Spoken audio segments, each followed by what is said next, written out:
Lepper, you were the boy from Berwick, drafted all the way to Brisbane, pick 4, 1992 draft. How did you feel about moving away as a teenager then? Well, it was the first year of it, really. I was the first year of the under-18s. I'd come from Hawthorn under-19s, and that's when I first got the sack. There you go. I was a 15-year-old there. Tell us about that. What was that? Tell us about that. Yeah, well, it was the last year of the under-19s competition. I was just a young boy. I was playing at Springvale at the time in the under-16s, and Hawthorn invited me down to play. I guess they were formulating their list. I think it was even over 50 back then. Their last few spots of who they wanted to keep from the under-19s, because the next year the zoning was gone and it was going back to the under-18 competition. So I played 5 or 6 games there and didn't quite make the cut. So then next year in the open draft after the under-18 season, so it could have been a Hawk, through that period. So you get taken at pick 4, and the boy from Berwick's all the way up to Brisbane. Were you shattered? Were your parents shattered? Were you just like, this is a brand new adventure?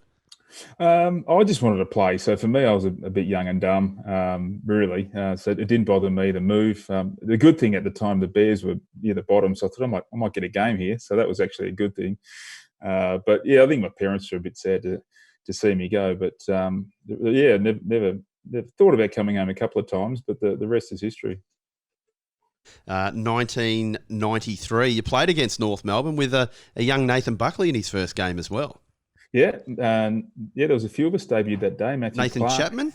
There was quite a few of us that played in that day. It's funny because in 2004, I think must have been before the grand final. Everyone tries to fill in the day of what to do leading into the game. But one of the things they had was about the MCG. I was happening to be watching the TV, and it had the lowest crowd ever at the MCG. And guess what day that was? Fair income. Yeah, my debut, North Melbourne versus. Do you remember the crowd? I'll try and find it for you while you're doing it. I think it was about 8,000 something, like 8,200 or something crazy like that. So, yeah. Tell us about that day and your feeling. You were 17. Like, everyone's talking now about the draft age going to maybe. I think your man Damien Hardwick wants to go to 20. Yeah, well, getting back to that day, I was too young. There's no doubt to play. On October 1st, I think the draft was a few days after my birthday that year. So I really just turned 17 when I was drafted. So pretty young to start a footy journey. But in hindsight, at the time, I would have hated it. I would have hated the thought of not getting drafted then. But knowing what I know now and doing 13 or 14 seasons, and you're still only 30 and the body's getting close to shot, you probably think maybe would have got those 2 or 3 seasons at the back end of my career instead of at the front. So it's a good discussion to have. The wild old days of the Brisbane Bears. What was it like? What was reality up there like in terms of conditions and the frontier at that stage? Well, I missed I was really the start of the Brisbane days, so I missed the Kappa Choco, Christopher Skase, era, all the Christopher Skase era. So I missed all the fun and times of that, the Gold Coast times. So I heard the stories about them, but it still took us a couple of years to become a good team. But I think the 1992 draft was a line in the sand moment for the club to sort of say, no, we're using this draft as an opportunity to draft young. Brisbane were the first club then to use those picks to draft younger players. Sydney sort of then started to follow suit as well and use those. They were all priority picks that they got at the time to sort of build that young list. We had a Robert Walls on this same SACKED podcast last year. He was terrific. What was he like for you, Wallsy? He's the nicest bloke ever in the world now, but he was pretty tough as a coach, wasn't he? He was. Look, at my first year, you got to remember, I played a few games. It was really easy going. The first 4, I did my knee in my first year after 4 games, so I really didn't get back until the end of the second season. So Wallsy's last season in '95, I probably felt like that was my first season as a player, and we probably rode the ups and downs of that together. My inconsistencies as a young player with him, different era. I mean, coaches nowadays have the luxury to be with players for 9 to 5. You can teach them, you can coach them. There probably wasn't the coaching there. You had one guy to coach 45 players. He couldn't spend the one-on-one time. Coaching back then to now is completely different. So the only coaching you tend to have is what you can yell and scream and say to the players, on the skill sessions and possibly the weekend. So that's all really I sort of saw the relationship as early. You did your knee, you come back, you lead the goal kicking for Brisbane a couple of times. So how does that morph into you being one of the great centre-half backs of all time? Yeah, I don't know. So as a 90, that was probably 96 when John Northey got there. He sort of put me as a forward. We had Roger Merritt, Alistair Lynch, and myself. So I used to sort of pretty standard come on halfway through the second when Roger got a bit tired. He's getting a bit old boy then, Roger. I'd come on. Seriously, I'd really played like what you'd call a sub. That was really how I played that season. And I think I kicked around 50 goals doing that. Coming on halfway through the second, coming for a bit, go off for a bit, come back on a bit later, not get a lot of the ball, and kick some goals and go off. So a bit of I guess a spasmodic type forward. Pretty amazing 96 season. The club just really starting to turn the corner, and the merger comes along. Tell us how that impacted on the playing group and what sort of happened with those Fitzroy players that came up north. It was quite disrupting, only for the fact it took so long for the Bears to finally get some, I guess, consistency in the locker room and some finally a bit of love within the organisation. We're playing well. We were that close to finishing on top of the ladder that year as well in 96. And probably the people in Brisbane probably thought, why do we need these blokes in Melbourne to help us out now? We're finally self-sufficient. We don't know the financial ramifications, of course, and probably Fitzroy felt that it was more of I know Chris Johnson and Brad Boyd and those guys felt it was probably more of a takeover. So they probably felt that they were walking into a lion's den, so to speak. So it sort of created a bit of angst for a couple of years, and I think that showed with our on-field performances. I think we dropped away to just make finals the next year and then really dropped away the year after. And it wasn't until sort of then that's when the perfect time to bring a guy like Lee Matthews to sort of straighten everything up. So what was it like? Basically, these blokes are going to come up here, they're going to take my jobs. The Fitzroy boys didn't really know how to fit in or felt strange about it. I mean, it would have been a really weird dynamic. It is, and you got a young captain in Michael Voss and Alistair Lynch together, and then you got Brad Boyd, who probably felt he was the captain of his nest, and it sort of didn't create great harmony. So it's one thing you learn. I mean, I'm pretty lucky. I mean, there are a lot of experiences in life and some pretty drastic ones. And having to live through a merger, not many people get to do as well. But just to see how that played out behind the scenes, it really took a few years for even the off-field. I think we had 13 board members to start. We couldn't make our mind up, so we just put all the board members together. I mean, that's a fight in itself. So you went from probably a pretty stable board that's united to now with two different sets of views. So I think that took a while to trim that down as well. But I don't think anyone would have it any different now, the way it is now, 20-odd years later. And just on Swoop, sorry, Ruffy, what sort of coach was he for you? Well, it's funny because we talk about Wolsey, he was a real hard ass type. If he had to give you any sort of leniency, he'd be like, "Nah, I'll go the hard route, not the easy route." Sweeper came in, and it was like your granddad coaching you. It was fantastic. It really was. It was going from the military guy really to your granddad. It was a fantastic, I think, release for everybody to have John come in and be really open. I remember one of the first nights he lived around the corner. From where I lived with Nathan Chapman and Trent Bartlett in Canmore. We lived around the corner. He said, "Do you want to come around for dinner?" And I thought, okay, that's pretty nice of the new coach. Wolsey never done that. But anyway, we went around there and John, get VB stubby, hands it to us. Okay. And anyway, we're sort of sitting there. We're just about, another one. And anyway, by the end, Trent Bartlett, he wasn't a great drinker. He's halfway through his third, and Sweeper's opened up a fourth and handed it to him. Sweeper walked in and grabbed the salads, and Trent looked around and said, "Geez, I'm pissed." That was our first experience with John, but it just showed how he really wanted to make us feel free and wanted just to play. Look, wouldn't say he taught you a lot about the techniques of the game or anything. He wasn't that sort of coach, but he's very much just about wanting you to play with freedom. And I think that worked really well for a few years. And it's a shame because I think the merger really hurt his coaching career as much as anything else in the end. What was going on beneath was very hard for him to control. So how does Lee come in and unite, not two factions, but two different tribes there? How quickly did he successfully do that? Well, he just looked at us. Done. So that was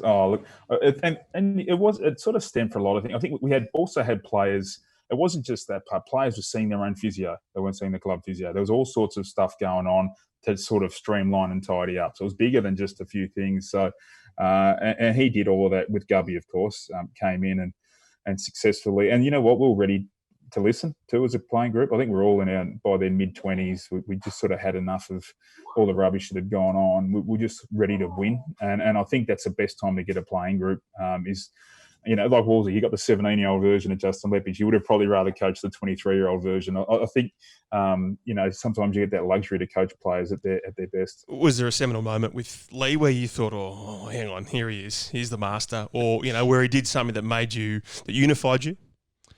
He was very big on unity, of course. But one thing Lee did really well was just do those. Again, he wasn't the sort of coach. I wouldn't call him a strategic or brilliant coach, but what he did is he made everyone perform at their best in their particular area. He just had a great knack for that. Because and everyone knows his common sense side, and he had a great ability to explain the complicated in a simple way for you to just go out and do. That's a massive strength area of his, and didn't confuse anything. And I think just that, and he knew he probably had the talented team to do that. You know, so as a coach that could grab something good and make it great, I think that's his strength area. The move to go back for you, Lepper. Tell us about the conversation that Lethal had with you. I understand you were pretty reluctant at first.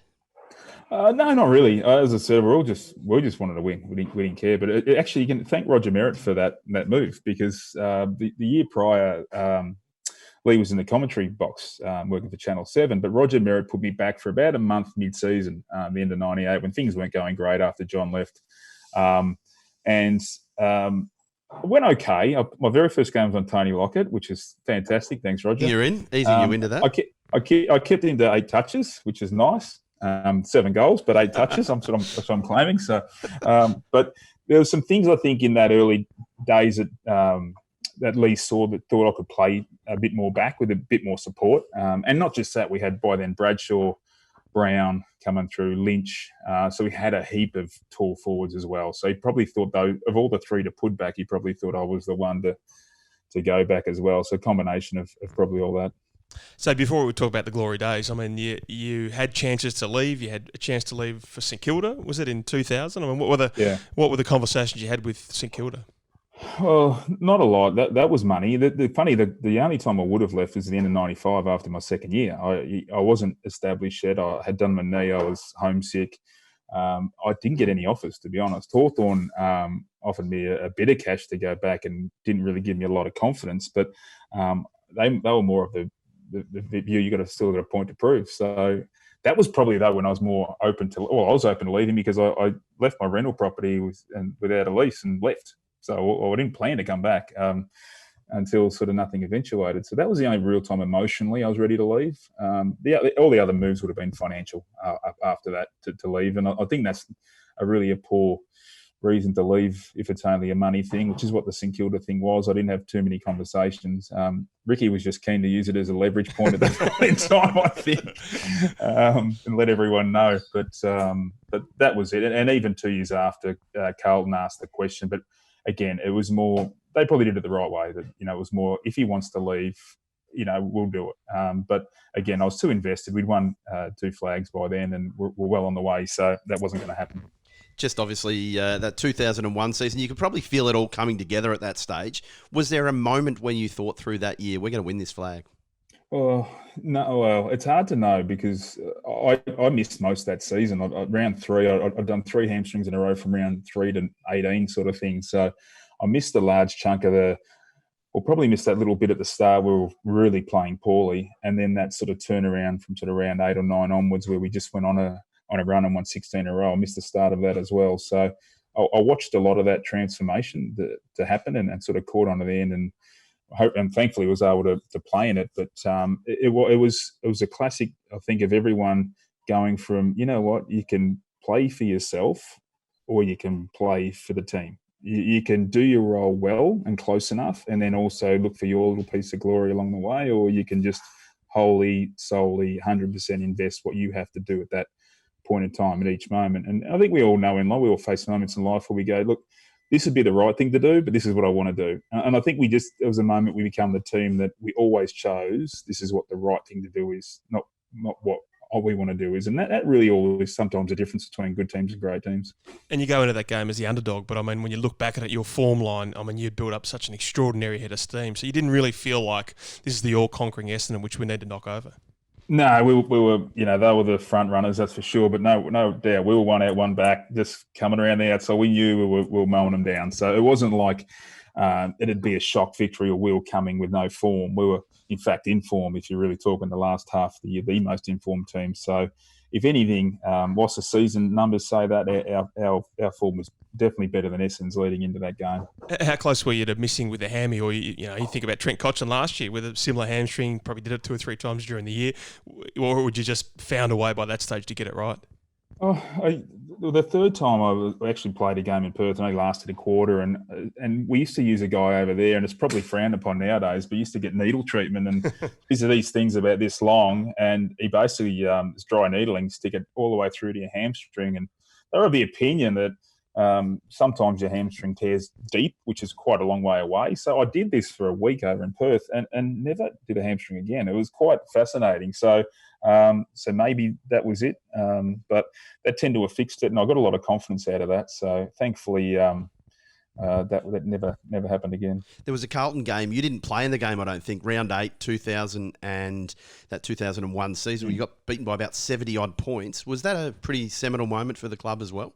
Well, that was it. That was the moment. I remember the heavy meetings after that day.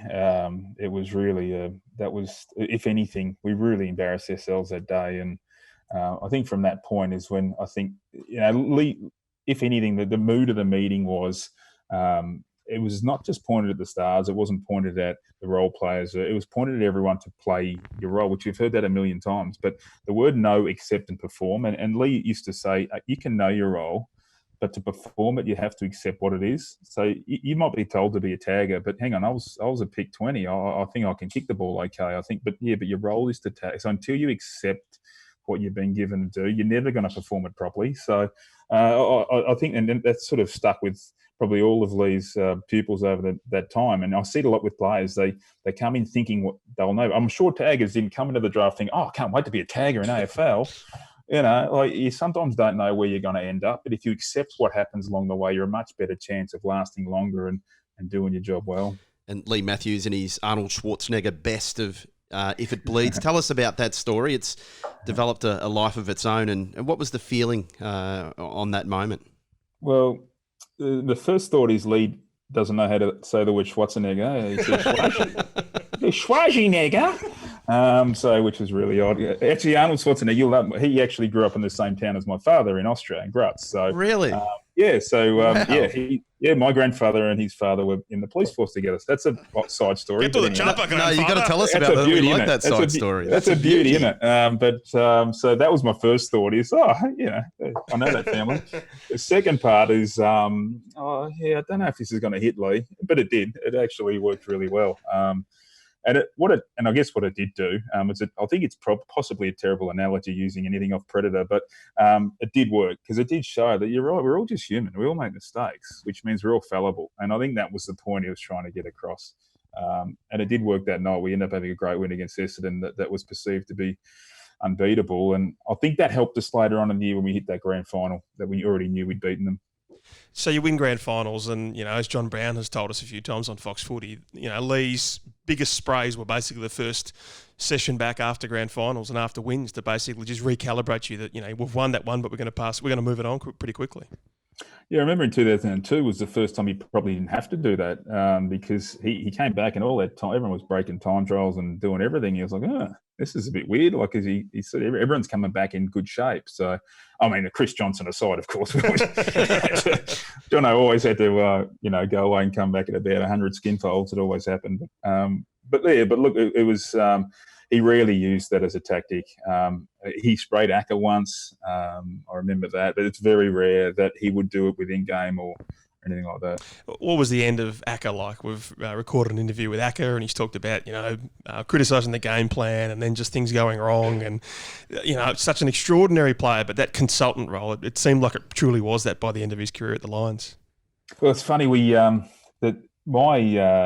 he talked about taking a backseat to Acker, which most of us did throughout our career. But my last game of footy was the same time he got dropped that game. It was exactly the same. I also got dropped for the same game.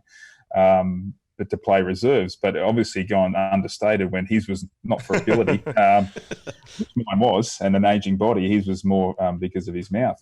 So it was funny that just to live through that. But it's funny because that year I remember Lee bringing Acker into the leadership group, and we were a pretty solid leadership group with Vossi and Chris Scott, Nigel Lapp and myself in there. And it was a pretty, we thought we had the right balance and mix of personalities and numbers in there.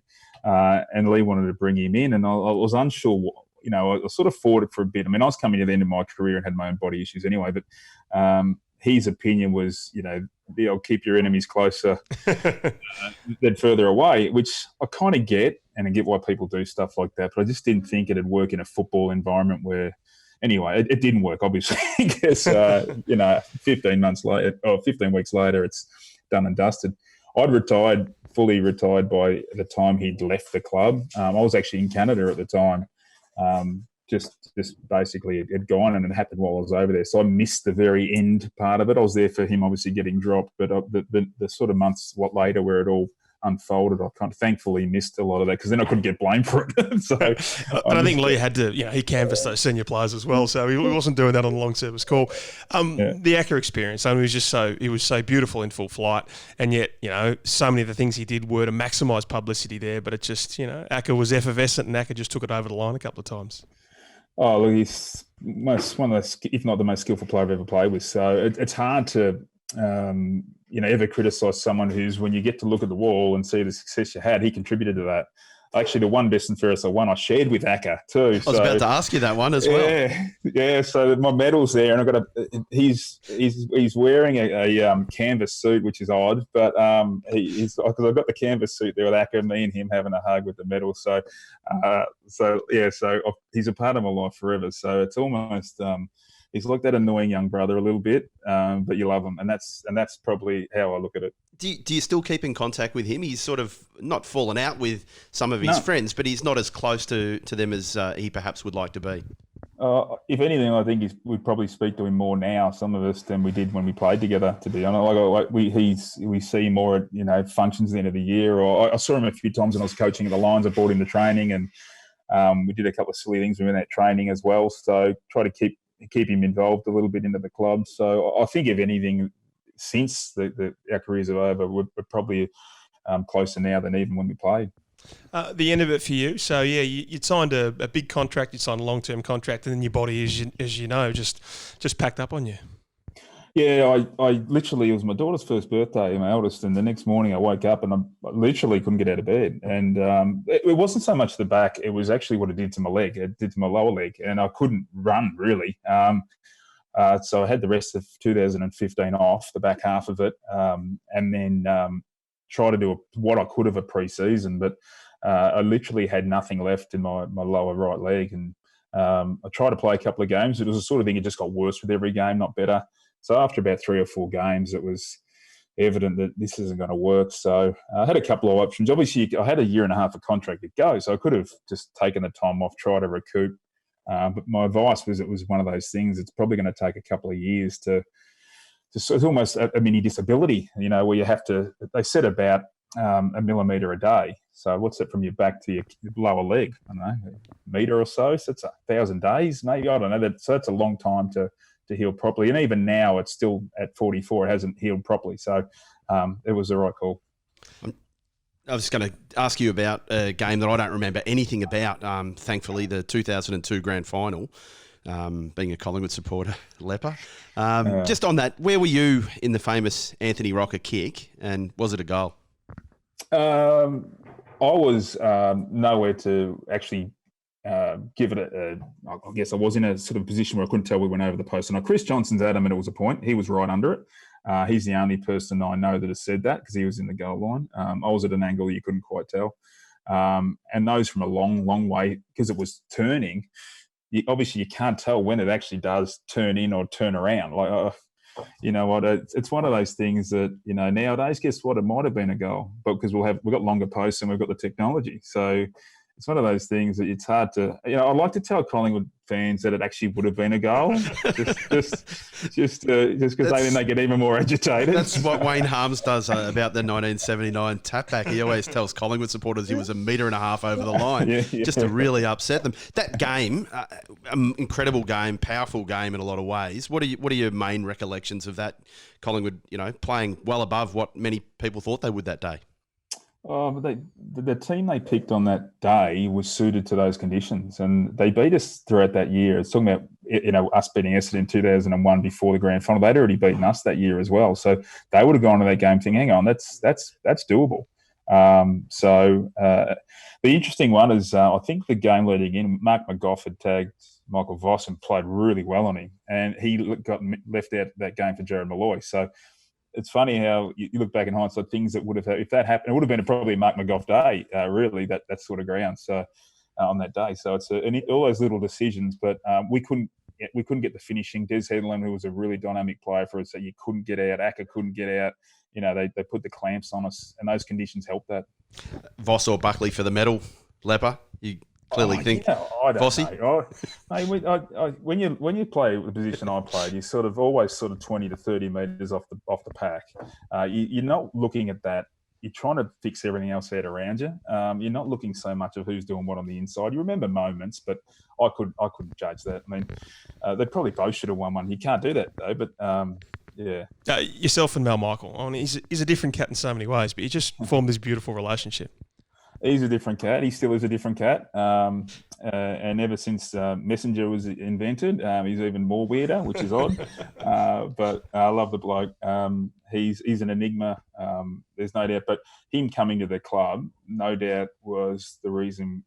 And Martin Pike came that year as well, who also was a fantastic player for us. But those decisions to bring those two that year really solidified our defence. I think even in '99, when we had a really good chance to win the flag that year as well, we probably didn't quite have the lead goals a bit more in some games that we shouldn't, but Mel sort of was that rock that came in and helped us. What's your favourite Martin Pike story? I've got plenty. He's a ripper, Pikey.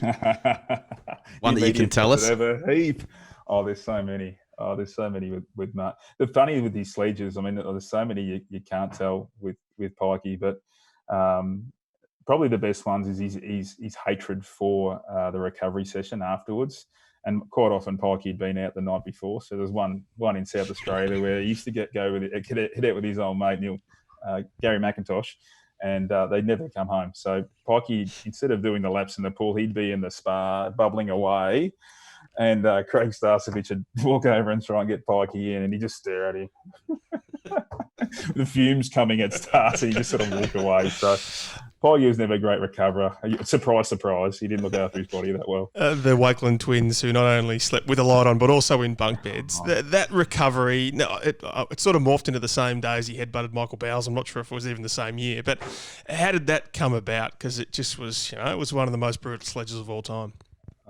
Shane Wakeland lives in my street now, so I'm not gonna go there. He's a great bloke too. He's a ripping bloke. But the funny thing about the Bowers one is that I was there like that same night, talking to Bowers and Pikey. There was three of us having a chat, and Pikey was like, he's like a dog with a bone. You guys would know this probably better than anyone, but he's going on about his contract there. He's got to get paid more. Bowers is trying to be, Michael was doing really well. He's trying to explain it away, and everyone's got to take a bit less, Pikey, and blah blah blah blah. Pikey come back at him and he's really good, blah blah blah blah blah. Anyway, after about 45 minutes of that, I thought, I had enough of this. So I walked away, and then I wake up the next day and see what's happened. And I've gone, obviously Michael lost his calm ability at some point and enough to turn around and said, you know what, Pikey, just shut up. I could just see where that was going. So I'm surprised. Michael should have probably taken off, I reckon, after that as well. He didn't get that pay rise anyway, no, Pikey, did he? He stayed on, or was there a approachment, or was he gone after that? It was almost his last year. I think he did the pre-season, I think he tore his groin and pretty much quit after that anyway. So, but yeah. The famous story is you're going up the lift with Lethal, one of the greatest players of all time. Give us a bit of that in detail. Okay. I wish I had $1 every time I actually got this story. But, look, So basically what happened, I like to stir Lee up a little bit, but he actually is quite a funny guy. So he had the response every now and again. He used to throw one out there, particularly if you have a dent at his ego a bit, he gets a bit, gets a bit narky. But this one, we're going up the commercial lift at the back of Crown, and it become really quiet. This is in 2003. We just won 3 flags in a row, and everyone's feeling good about themselves. And there was this really awkward silence, which is a weird time to have an awkward silence. But that's when I said to Lee, geez, you'd be nothing without us. And obviously got a bit of laughter, which I was aiming for. And that's when his response got even more laughter, which was, you're right, Lepper. Without you guys, I'd only be player of the century. So that was I loved it. And everyone loved it. And it goes, how many people said, yeah, I was in the lift when that happened. That lift must have been seriously the size of the whole of Crown, how many people thought they were in the lift that day. So it was you winding him up as well. It wasn't a naive young Justin Leppitsch. No, it was complete wind up. There's a great story about Lee where all the coaches were talking about possessions one game. Craig Lambert told me the story when they were in match committee and talked about the most amount of possessions, and it happened to be Matthew Armstrong, Gary O'Donnell and Craig Lambert. Now, they'd all had over 40 at some point in their career, 45. And Lee goes, 34 is the most I've ever got. Kicked 11, but. So he's always got those little things where he likes to remind you how good he was at some point. So. Just on Lethal, heading to 2004, he's talked about how if he had got hold of Adrian Anderson and the AFL for not playing that preliminary final in Brisbane, he doesn't know what he would have done with them. How angry and frustrated were you as a group, and what would have happened if Lethal had been locked in the room with the AFL at that time?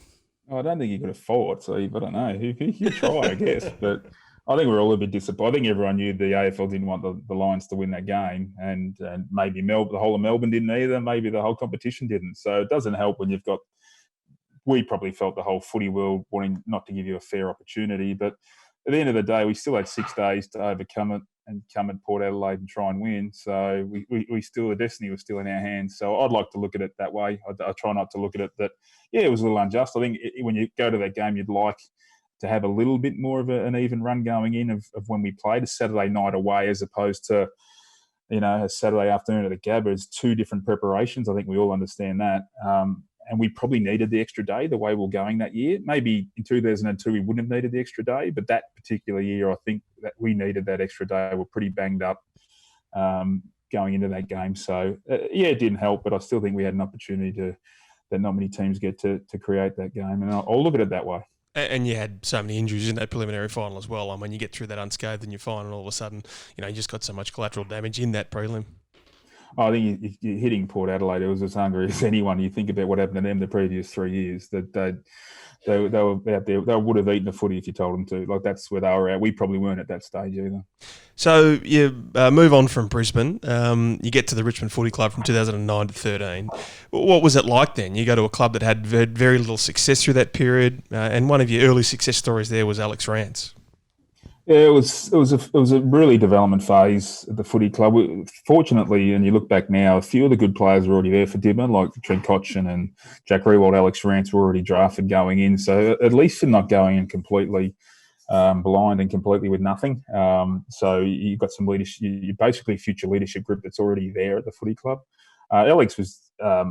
There's a lot of players I coach, but Alex is the one that the people talk about the most because he probably had the biggest jump. I mean, he really wasn't very talented as a young player in a lot of ways. He was like a giraffe falling over. He really needed a lot of work. But look, Dylan Grimes came at a similar time. David Ashbury, young fella. They were probably still going through a lot of injuries, so I didn't have probably the impact with them in their early days because still finding their feet. But Alex was ready to go, spent a lot of time with him, and it's really up to I always find a good relationship's a good coach and a good student. You can't have one without the other, because if you've got a student that listens, attentive, and does the work, he's going to get the result. But so he's the one that did the work. I was just his bashing bag for the period of time to help him get there. So and just obviously so proud of where he got to. Not only didn't think he was going to play consistent footy, but he became a 5-time All-Australian. So, so they're always great stories when you can help a player to become something. What did you do? Someone said to me that, you took him to a tennis coach. You really worked on his footwork at some stage because there were just so many of those Alex Rance moments where he'd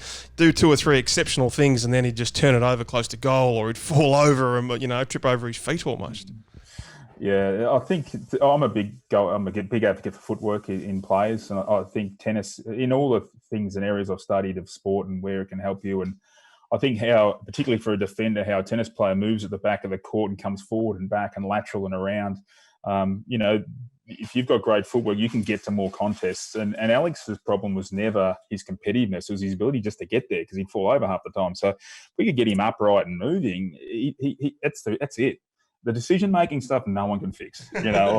Seriously, I reckon in 2017 he was still making some rancy moments where he just kicked the ball in strange places. So, but I think when you become more solid as a player, you become more confident, more clear in mind, then you can make better decisions. I think when we're frantic, we all make bad decisions no matter what's going on. But his offense is never going to be the best part of his game. But I think just him becoming a great, strong, it made him become a great aerialist and a great player. So what was the specifics of the tennis stuff, which I assume you've used with a few defenders? You don't want me to bore you to death with that, do you? Seriously. So basically, though, just improving your footwork with some specific drills. Well, basically, the premise around it is about becoming solid in your core and being upright as much as you can throughout the game, and keep your feet and stay in the contest. If you can be in more contests, you're a better chance. Everyone knows that better chance of succeeding, but no one knows how, or how do you teach someone to do that? And there's a lot. It's multifaceted, but the basics has got to do with your core and your ability to stay central and grounded. So either in the air or on the ground. So everything came from that premise and spread out to how you teach. So how we engage in contact, how you get away from contact, all those things are vitally important. So I spent a lot of those years in my coaching from sort of 2009 to 13 on nailing that part of it, seeing even MMA fighters and how they sort of combat as well. We always have used rugby league coaches, but tennis coaches as well. And how to change direction. So we'll use a whole range of coaches to get the footy result to coach. Were you there when Rancy almost went to the Hawthorn Football Club? He talks about how Dimmer was going to trade him for a slab of Swan Lager, as he said before.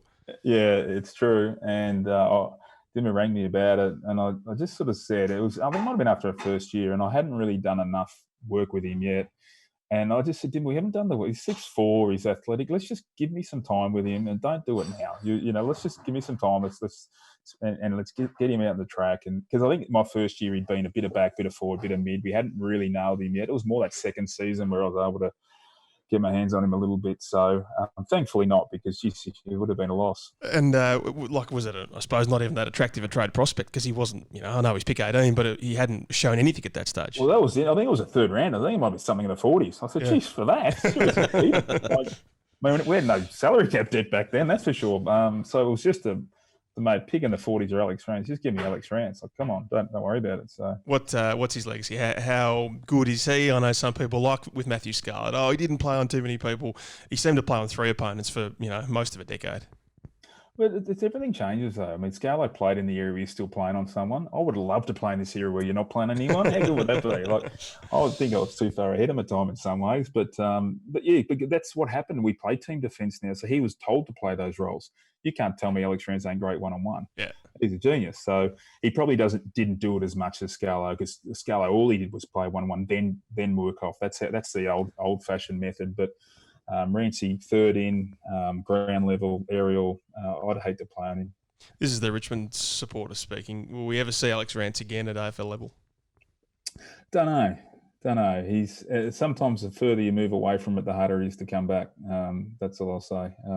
If he does, is it at Richmond? Is it somewhere else? I don't know. Is it a change of environment that'll help him? I think now that this has happened with the virus as well, it's probably changed everyone's perspective as well.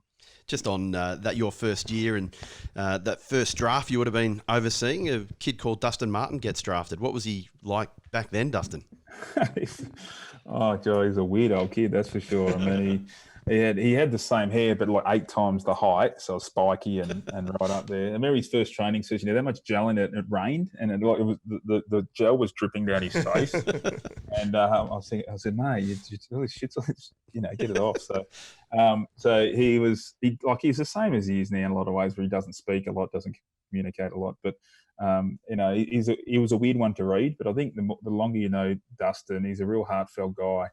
Really cares about his teammates, his footy club. If you just heard him and didn't see the tattoos and what he was, you'd think he's another Dylan Grimes. But because of the image he's got, and then the odd, when he sticks a finger up every now and again, that sort of adds to that image. But he's definitely not that type of person. He's definitely not that rough nut that you'd assume he'd be. Was there one moment when you sat back and thought, wow, this kid, how good's he going to be? Yeah, about game 3 when he ran and took 2 bounces and kicked the goal from about 55, and I thought, wow, I haven't. That's unbelievable. I remember Daniel Rich doing that in his first year. I coached at Brisbane when Daniel first started, and he did that, and I was like, wow, in 2009. And you can see those guys that come in, they're going to have an impact as a player. From memory, you took over as Brisbane coach at a time when Dustin was out of contract. How quickly did the call go through to him? And was there any serious conversation at all? No, he's not coming to Brisbane, mate. In fact, Dusty nearly gave himself up in 2017 when he was out of contract that year and all the circus was going on. Because I remember playing a game. It was one of the suburban type venues, but I can't remember where it is. And he looked around and he said, "Oh, God, imagine playing here every week." And I thought, "Oh, you better not tell any of the hierarchy that, because you're talking about going to North Melbourne, You think Ralph Carr was doing the Ricky Nixon, just trying to provide a little bit of leverage for maybe it was, but So 4 years there, and then you're asked to go to Brisbane, and you beat out a couple of candidates, including Lee Tudor. Even at that stage there, I think Lee Matthews was part of a ticket that was potentially challenging. It was obviously the time to go, but it wasn't the perfect time for a footy club. No, it wasn't a perfect time to go in at all. It was. It's funny hindsight. I mean, I went in there as a coach, and probably a bit blinded to everything else, and wanted to implement what you want to implement, and put your game plan in, and get the play and do all those sorts of things. But I think the club was at a stage, there was more to it than even just that needed. And Michael Voss's departure was one thing, but that was really nothing. I guess it's like if you're a surgeon, you go in there, you think you know what you need to cut out, but then it's just got tentacles. And the board hadn't really been established. The CEO was on the way out. There was changes in every major position in the 3 years I was there. So it was a really unsettling time, a really difficult time to concentrate and coach. And I really think it did affect my output also, and what you focus on and where you're directing your energy. It can get a bit misguided. But yeah, it was a difficult time externally to just focus on being the main man. Did you talk to Vossi? Because Vossi got sacked, and they were almost headed for finals, and there was a lot of recriminations there about whether he should have been sacked. Did you actually call him up and say, "Should I go for this role"? Yeah, I did speak to Vossi about it, but it was more. One thing you have to be careful about speaking to the person that's gone through the same process is that I didn't want to be blinded by his last experience as well. I was more thinking that, well, there's potentially going to get a new board in. It's going to be okay. We're going to rebuild the team. Everything's going to be rosy in 3 or 4 years' time. That was my ability. So what I say to Vossi right now is probably not going to matter in that period of time, because the changes will hopefully be made. But yeah, when we chat about it now, it's quite funny. We can share some more stories. So you come in and you're appointed, and within a month you lose the go-home 5, which include Billy Longer, Elliot Yeo, Jared Polek, Sam Doherty, I think Patrick Karnesis. I mean, obviously at that stage there's nothing you can really do to keep them, but I assume you work pretty hard to at least try and stem the bleeding. Well, I did. The only thing I wanted out of those guys was I want to meet with them. And I said, all I want to do is meet with them. I just want to meet with you guys just to tell me what's going on from your perspective, Elliot and all the boys. And I'll let you go. That's fine. I won't stand in your way. But I just need to know what's going on from you. And they did. They thankfully told me what they thought of their experience. And no, one of them told me it was Michael Voss was a problem, which concerned me at the time, because you would have thought, and the media can spin the story publicly to what happens internally, but every one of them was a big fan of Vossi and loved him. So he wasn't the reason they were leaving, but it was just a lot of things about the connection of the club.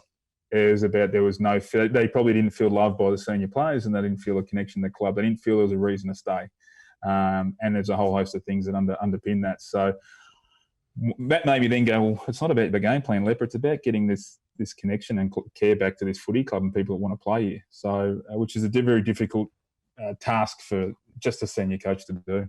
The story that's gone around, and I don't know that it's been denied by Elliot, was that he wanted $250,000 a year and he'd been offered 225. Like, obviously there were other issues at play and he would have talked you through those. But do you reckon, if that deal had been offered to him, he might have stayed at the club? I heard that, and Rob Kirk could tell you the answer to that because he's the one involved in it. But I heard that happened midway through the year. I wasn't there, obviously, that last year, and it wasn't accepted.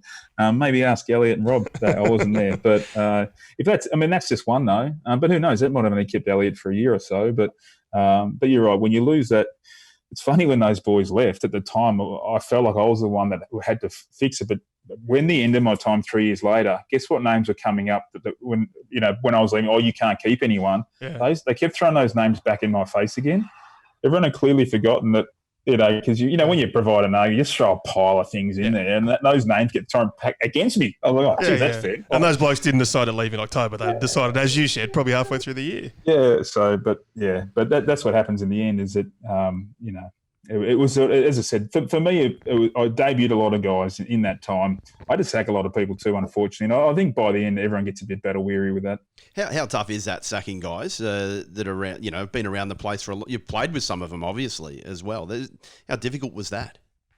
Well, we forget that we're going through Simon Black's finish at the same time when I got there. Yeah. So one of my great mates who wanted to play on, then didn't want to play on, they wanted to be a coach, they wanted to play on. Blackie's the worst decision maker of all time, seriously. Except on the field. Yeah, exactly. Except on the field, but there's a club champion as well that was leaving through that. So this is my welcome to senior coaching. And then Brandy, I think it was a year later with his concussions and so forth, hung up the boots as well. So what we consider our leadership and brand of our club was literally walking out the door at the same time within that year or two as well. So it was I look back now and think, and I say to my wife, Brisbane was a great experience for me for a number of reasons as a human being and growth. And but geez, I look back and think, well, I was an idiot. I was thinking I could take on all these challenges and succeed. So how do you sack Simon Black, ostensibly? Well, we didn't really. It was more guiding him to say, because Blackie wanted to play, then maybe I can play only 12 games, but mate, you can't do that. We need to. What about this or that? So it was just talking through over the months. He just didn't want to do it. He was the sort of guy that was. We hear about him all the time. I got one more year left in me. He's that guy. And the next year he would have had one more year left in him too. And the next year he would have had one more year left in him too. He was that sort of guy. So for getting him to jump over that line was probably the biggest thing in the first couple of months. You talked about Jonathan Brown and his transition out of the game. How scared were you at times for him, given his amazing courage and the battles he had towards the end? Yeah, it was hard because towards the end of the Brownie's career, he'd taken so many hits that, there was times in the ground I saw him fall over at times that it's like, did someone put a tripwire out in the middle of nowhere? Because he just started to lose his balance a bit, and which is not uncommon for any player coming to the end of their time. But yeah, so and then when he copped that last big hit, I think it was against the Giants, it didn't look like much at all, really, and it really had a massive effect. So he made the right call in the end. I think Brownie after that, I think Kylie, I'm sure, would have pushed him pretty hard as well to make that call. And yet even then there were times where he wanted to play on it. Obviously no Brownie through Fox Footy, and he talked about getting up at night and he'd be hitting the left side of the corridor, then the right side, then the left. Like, his balance was so bad at night as well. But with those last 24 hours, I think he sort of, he would go on the footy show and he basically had to be convinced. And then finally, maybe in his own mind, he realised it was the right decision. Yeah, it was, and he had to come to it obviously the right way. I probably was the end of his year anyway. That year, it probably would have been his last season anyway if he didn't finish earlier, because it just was taking a toll on his body. But again, another legend of the club go in that period. Lepper, you must be proud of parts of your stint there at Brisbane, particularly playing of the kids, and that was obviously what the board originally told you to do. Tell us about your pride now watching some of those guys still play today.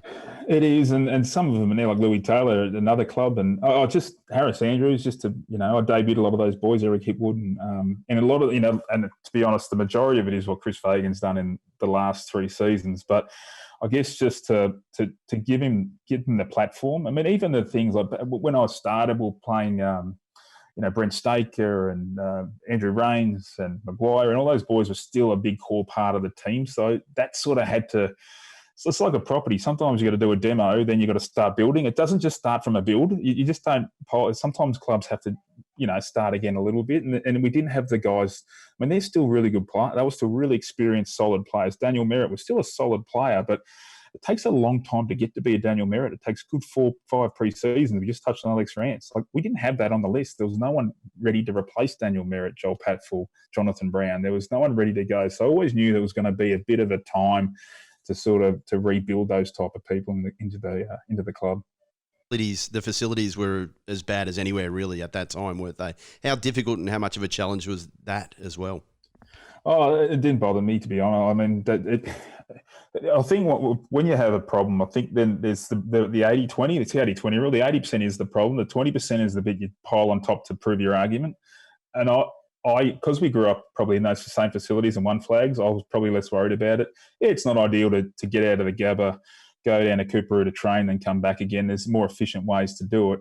But I didn't think, if anything, if you had a good culture, people could just get through that, and it's not going to be a big deal. I mean, we've heard stories of lower budgeted clubs doing much worse than that. There's worse things than that out there. So I kind of didn't like talking about it or making an excuse. I'd say, yeah, we'd love to have a new facility. That would be fantastic. But I didn't want the players to think that's the reason why we're at the bottom. That wasn't the reason.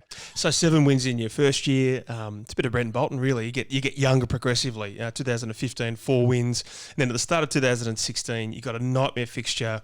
Your contract gets extended, maybe with some controversy there. Did you feel like you were in strife at that stage, or do you think we've actually blooded some kids and we're going to be able to turn it around? One thing behind the scenes is that we're pretty good now at projecting when things are going to happen if you can keep players together. If you can't keep them, well, you just keep going around in a doom loop. And we've seen that with teams maybe like Gold Coast, where they pick the kids, but if they leave, well, you're starting again. So you're back in the loop again. So when I saw the Gold Coast kids sign, for instance, it's a great starting point. And I think when I was there, Dan McStay signed, Eric Hipwood signed. These guys were starting to stick past those first couple of years and not do what Doherty did or Yo did. That was a starting point. And I think once you get that ticked off, you can then start looking towards, they're going to be here for 5 years. And once you're there for 5 years, you become a local, because that's what happened to me. So I think if you can get them through that, that's the cycle you can get the guys too. But I guess the first bit was getting them signed, done it, and then also build some. But couldn't get to that. So I felt after 2 years, I thought it's not going to be enough 1 year.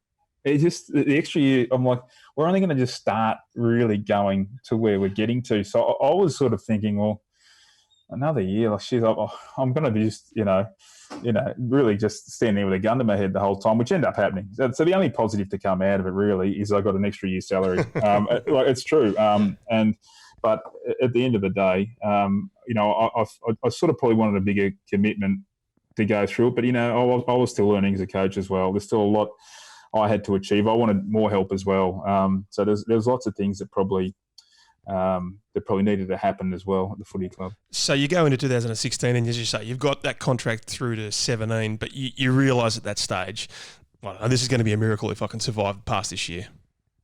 It was. And look, I guess at the end of the day, the heavy losses of that year and the hardest part too was we had some massive injuries that season as well. Lost Dane for most Beamsy for most of the year as well. And a lot of what we had as better players weren't playing a lot. But probably the big thing as well is that I've decided to go, look, if we're going to do this, we're going to go out swinging a little bit and put in a game plan that was more of an attacking style. And I think at the end of the day, that didn't help. That's for sure. We had a plan to score more than 100 points. You know what? That worked. Round 1 we did. We actually went to Perth and I think we scored 100 and something points. The problem is they scored 150. And that's what the season ended up being. The problem is on a bad day, we only scored 30. And it would just become a really... And people will say to coaches, why do you want to stifle the game? Well, you know what? If I had at least with 18 players stifled the opposition, I might have still been coaching at the end of that season, who knows? But so I think that also was a major contributor to it. How frustrated were you with the AFL at that time? They're putting all their attention and energy and money into Gold Coast and GWS, and Brisbane sort of got forgotten about in a lot of ways. Yeah, I felt that. I definitely felt that. You talk about timing again. It's like they almost, because after 2000 and 2014 when I got there, the attitude of the AFL was, no, Brisbane, fix your own mess. You don't need assistance. and then it wasn't until I left, then they went, oh, maybe you do need a bit of assistance. So it's funny how timing, again, is everything. They weren't believing too much early days. They said, no, those players left because you can't handle your own backyard and all that sort of stuff was the messaging. And then after me, it was like, oh, well, that was the leverage point for them to make some changes. So you lose to St Kilda at the end of the season. There's clamouring about whether you're in strife. There's talk of a board meeting. Take us through that week. It was funny. It was probably leading in, let's go back for, 7 weeks. We played a game against Essendon. We had a board meeting and I got we're with you. We've beaten them we beat them. We played an away game. But then again, we just quickly went back to 2 weeks of really poor footy. And then that week leading into, I think we're playing Carlton at the Gabba. It was in the first, I got a call from Craig Kelly, and it was the first inkling I went of going, from what happened from 3 weeks ago when we were all in the long term together to, no, that's going to turn the other way. It was from that phone call. So that week was and I didn't really have communication from the club, but only had communication from Craig. So that week was really upsetting for myself and my wife getting through that. And I had to coach through that game against Carlton. Funny enough, we won. And so we ended the game, everyone's celebrating, but I look over and I kind of I'm in the corner on my own and the board's in one corner on their own. And, it was kind of it was really awkward. It was like being at the blue light disco when you're a kid. The girls on one side, the boys on the other. So that was the first sign of awkwardness. And then after that, I was like, oh, well, this is probably not going the right way. So that was, a month, 3 weeks from sort of that. And I had conversations with Lee then leading into that Monday. I think they were angling for me to quit. And I was sort of like, the only reason I didn't is because, you can't go through years telling people we're in it for the long haul together. I'm playing kids, meeting the pets, telling them how important their kids are for the future, doing all that, and then go, oh, by the way, see, I'm out. And I didn't want those people to think that I'd given up on them either. So maybe that's a weird way of thinking, but I just thought, if that's what the club want, you sack me, I won't resign. I think that doesn't make any sense. Call it for what it is. So, so that's pretty much what happened. So going into that meeting, I knew I was pretty done anyway, but gave me at least an opportunity to reiterate maybe the future of the club and where things needed to be. So what was Ned's call? Just go back a couple of weeks. What was Ned's message to you that all of a sudden the board's changed? That's pretty much it. I can't think in any more specifics about what was said. When you sort of hear anything like bad news like for the first time, you're a bit numb. You're sort of not listening. You're sort of going, oh no, don't tell me I'm in the gun. So you sort of got to deal with that a little bit. So you spend the next week of that sort of, you're turning up, but you're not there. You sort of, it's almost like you spend a whole week at a funeral. You're sort of there, but you're not there. And you just can't, and you're trying to encourage people and get them up again. You're just knowing it's a really weird experience, to be honest, to go through. And you spent the week before being sacked, you had to address the board and spoke to the board. What sort of response did you get? You've got a chairman, Bob Sharpless. It's not a great name when he's ready to shine the axe, isn't it, in a lot of ways? Look, as I said, a lot of it was already decided before that, but at least it gave me an opportunity to talk about where the club needed to go and the people they needed around. It was funny. There's one board member that clapped me, which always shows there's always some support in the room. And I think the talk was that Lethal was still behind you, and it was potentially a secret vote when you were looking through the research. It was a secret ballot by phone. I mean, how did you ever get didn't really matter in the end, but did you ever get the details on what happened there? I wasn't even told that was happening. I actually got told that from a media person, that's how it was getting decided. And I found out another piece of information from an assistant coach how it was going to roll out. So, so I guess the communication to me was the bits I got from Lee every now and again. But I didn't know about that bit. That bit I had read in the paper. So, by then, though, what do you do? It's done. I knew 3 weeks ago how it was going to get rolled out was I wasn't really a part of. So, but that's, as you know, you can only control what you can control, how you behave and what you do, and that's a good lesson out of it. So, how'd you get told in the end? So the next morning, as I said, 90% knew it was there. Bob Sharpless was on call with Greg Swan. I might have been in Greg's office, maybe. I was out at my daughter's athletics carnival. She was in grade 1 or 2 at the time. She just won the 100, so we were pretty up and about. So I was standing next to my wife. I knew it was around about the timing it was coming, and so we got the call, and obviously knew what the result was going to be. We ended up just had a chat, walk home. It's funny. I spent the whole time consoling my wife more than myself, so she was really upset. But and then just sort of people started to call, and Craig Lambert came around, and Danny Daly and a few others just had a beer, and that's it. Is that the hardest thing, like Craig Lambert and the like, the people that have been so close to you come round, but, you know, they're going to miss out in the end as well by your departure? Yeah, and some people, like everything, so it would have been growth for some people, me going. It wouldn't have helped others. It's just always the way when we all move on, isn't it? Like, whenever it's like playing footy, whenever Wayne Carey left, it opened up the door for someone else. So it just always happens that way. But yeah, it was whilst it was, you look back in hindsight now and go, yeah, I probably should have been sacked if that's your results of the course of that year. Common sense tells you that you can't keep losing games by 70 points. And if I ever got the job again, there's no way I'd put that much faith in just the process of growing talent. There's got to be more to it. Supporters have to see more results. Your sponsors need to see something more than what we dished up that year. So I think by cutting too deep on our list and playing too many kids, I think at the end of the day that really did hurt. That was probably the biggest thing in the end. The one relationship that people talked about in the media straight after that was your relationship with Tom Rockcliffe. How was that towards the end? Yeah, look, good. Yeah, I thought it was okay. One thing I always found at the end of, you talk about the 80-20, the 20% of what gets piled on top, that was probably in that bracket.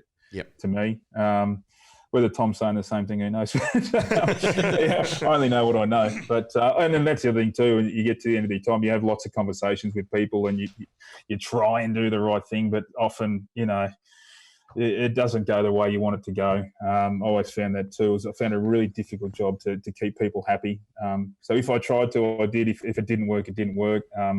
All you can do is try your best. Maybe I did it wrong. And you always got to reflect on that to see what you could have done better. But, as I said, there's some relationships there you leave and think, I could have done that better. I could have worked on them more. And there's others you go, well, that's it. That's. Amazing. Every one of them, maybe 20 people we've interviewed here, the board wanted them to resign. They got a bit grumpy by the end. They probably tinkered a bit too much as well. So you get sacked. Damien Hardwick doesn't get sacked. So what potentially would have happened if you'd stayed on and he had got sacked? Oh, we did have a chat that mid-year to say, and we said that. He said, well, Lepper, if you hang on, I'm coming to Brisbane. And if I hang on, you can come to Richmond. So he won that battle. But then I said, what do? We both get the boot. You go and coach Berwick. We're going back. Berwick versus Upway. There you go. So that was really the plan. So I actually didn't think he was going to follow through with it, to be perfectly honest. I didn't feel like anyone really wanted me at that point in time, which no one did apart from Richmond. I had no other interest, but it was a big thing. I was probably in the mind of saying I'm just going to leave footy for a bit. And thankfully I didn't, because sometimes when you do leave a place, you never go back to it. But what a time since I've been back at Richmond. If he doesn't make that call, could you be away from footy, not wanting to be a part of it again? It was a pretty fortuitous sort of thing, wasn't it?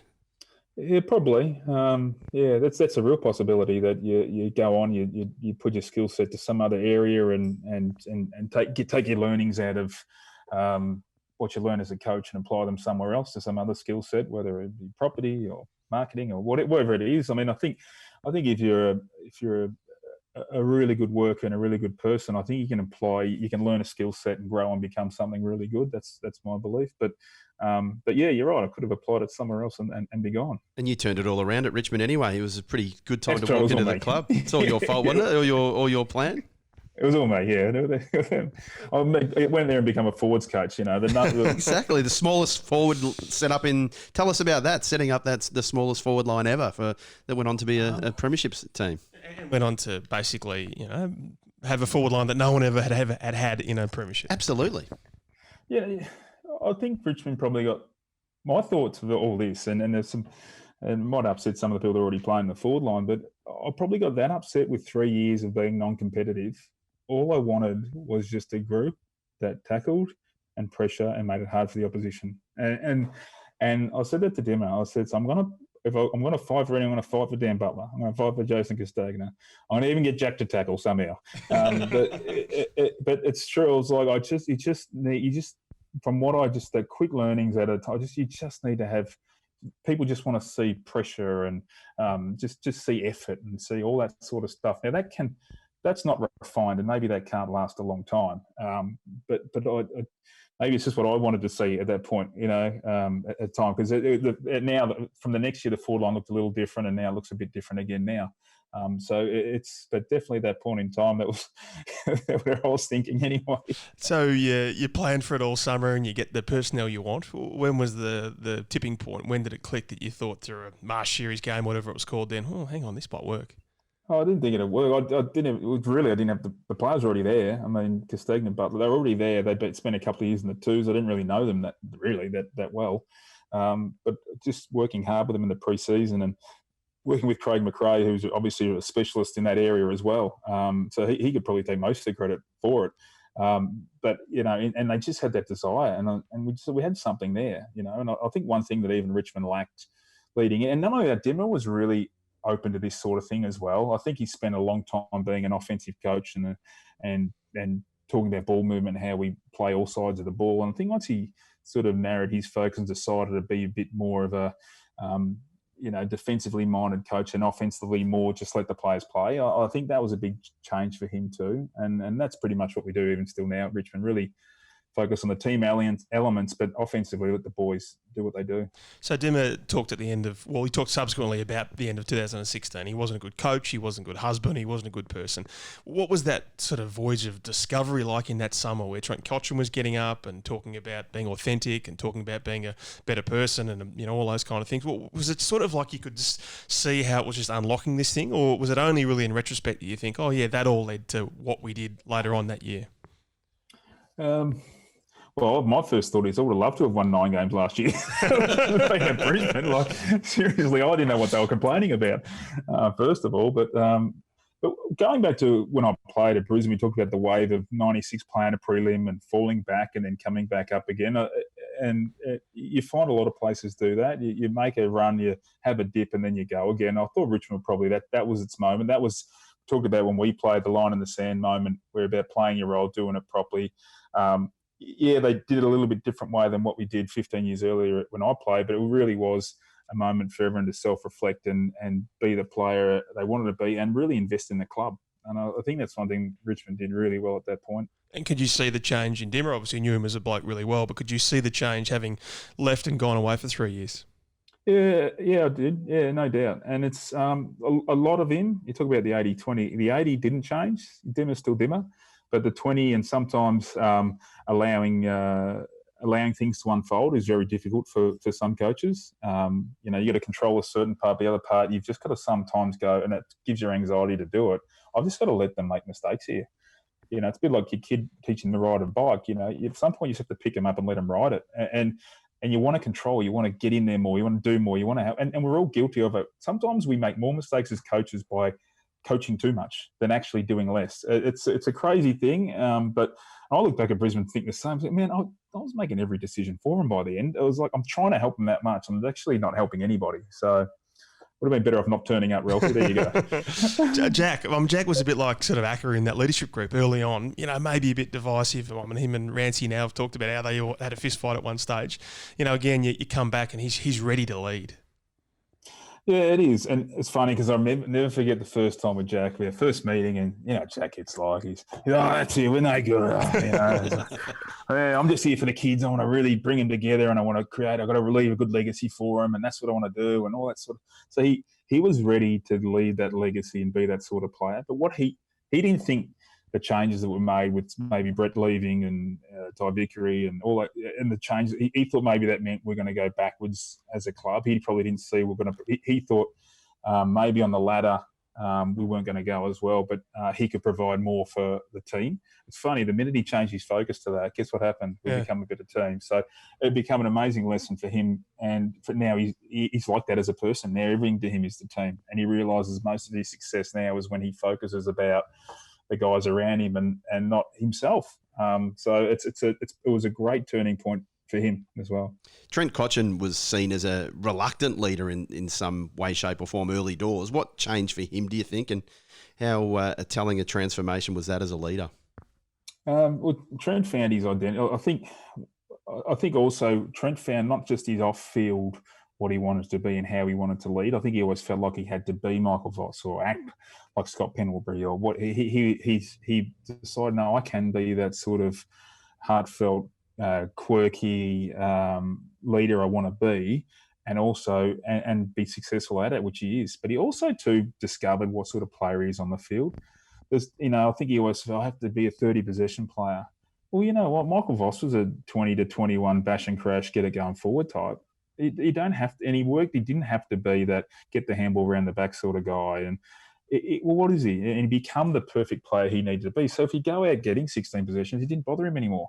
You know what I mean? He sort of lightened that load off himself as well to get to sort of say, as long as I tick what I want to be as a player, that's all that matters.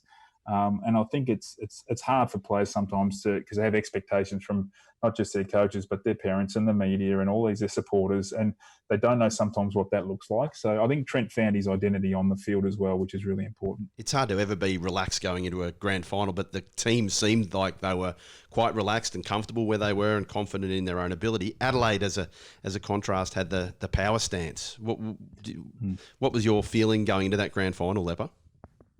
Well, it's a good point because every team has an identity. So you think about the team I played in Brisbane, the identity, it was a big, hard, contested footy beast. Oh, it was a strategically brilliant team.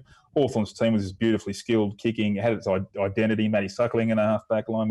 We can vision it already.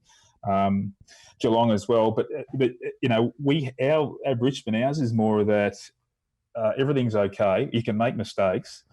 So and as long as you're competitive and get the ball going forward, you're pretty good. So pretty simple goals. So if you make a mistake and you play at Richmond, it's who cares, But if I'm sure if you made a kicking error at Hawthorn back then, it would have been an issue. But Adelaide adopted a power. So when you adopt anything where you're powerful, the minute you burst that bubble, what's next? And that's an interesting one, so you've adopted a dominant stance, but the minute, talk about the Essendon era, whenever Lee did the so you bleed, you can kill it, the minute you pop that dominant bubble and you see that they do bleed, what's next? So it can be a dangerous one to play, I reckon. I think we all want to be the dominant. We want to be the Serena Williams. So we're just going to smash everybody, and they're so scared coming into the game that we've almost beaten them before the ball's even bounced. But that approach can also have its negative if someone does burst that bubble, which we did that day. So it's almost like, look at us, we're perfect, we're invincible. And the very first drag down tackle from whoever it might have been basically meant that, okay, what do we do now? And then they did panic, well, at least in the third and fourth quarters.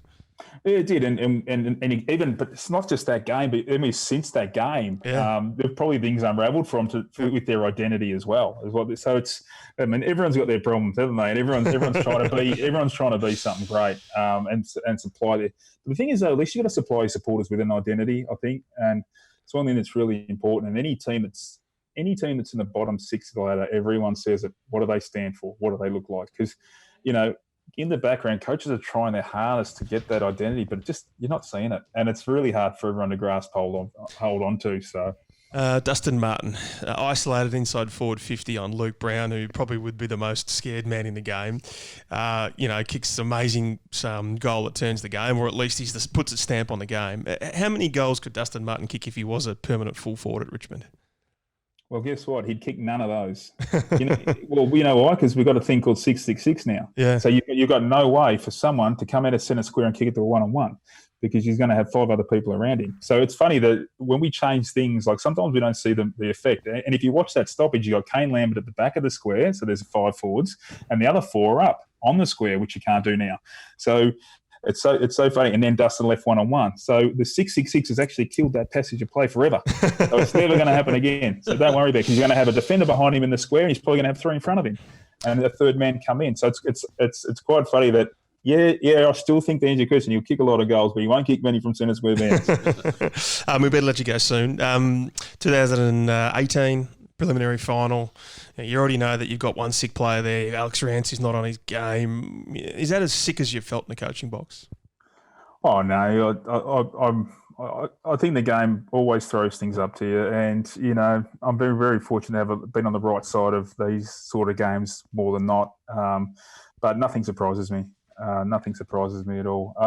2018 was the first year in my whole football time that I'd finished on top of the ladder, anytime at any stage. Wow. And didn't get the result. So I think as a player, I never rated finishing on top of the ladder. And never has as a coach. The game's always about 2 seasons and how you adapt. And the beauty about 2018 is it taught more of us at Richmond, more about how to prepare for a final series than ever before. You talk about the horse racing, the guy out in front and getting picked off. We were that guy. We were getting picked off by the doggies who didn't have a great year nearly picked us off. And we probably wish they had did in round 23 that year because it would have been the best thing to happen to us. And I think, talking to some people after that game, they felt like they dropped one back. They didn't let you have that, that last free run into goal. They did some different things at the stoppage. And so, I mean, no one realised you were vulnerable, but you probably did at that stage. Yeah, we were vulnerable. We had Kane Lambert and also Dusty going into the game not well. A lot of things sort of, and Collingwood were red hot too. They were just red hot. They sort of had the runner play and everything going, and then you have and to make matters worse, you have a half a footy where I think they kick 9 goals 2, and we kick maybe 2 goals 7. That just exacerbates the issue when you're not playing well when the scoreboard also does that. Can you just clear one up for me? Just some people have said with Dusty in the perfect season in 2017, as Lee has called it. Did he start that season in fat camp? I think maybe it was Sean Grigg might have said to someone that, even he rocked up and he wasn't in great nick. Oh, no, I don't know about that. I've always seen guys that have, are they a bit better than one year to the other? Dusty doesn't look that much. If he did, maybe. But you think about it, if he's coming in a couple of kilos over in October, by mid-November, he's fine. He never has walked in ridiculous. He's going back to the Chris Johnson measurement. He never walked in, 100 on the skin folds, that's for sure. But he might have worked in the odd time a bit over. He's got fire in the belly. He's got, 4 more years on his contract. 5 more years, rather. I mean, will he be the best Richmond player of all time? Or, he's clearly got that talent, and it seems like he's got the motivation.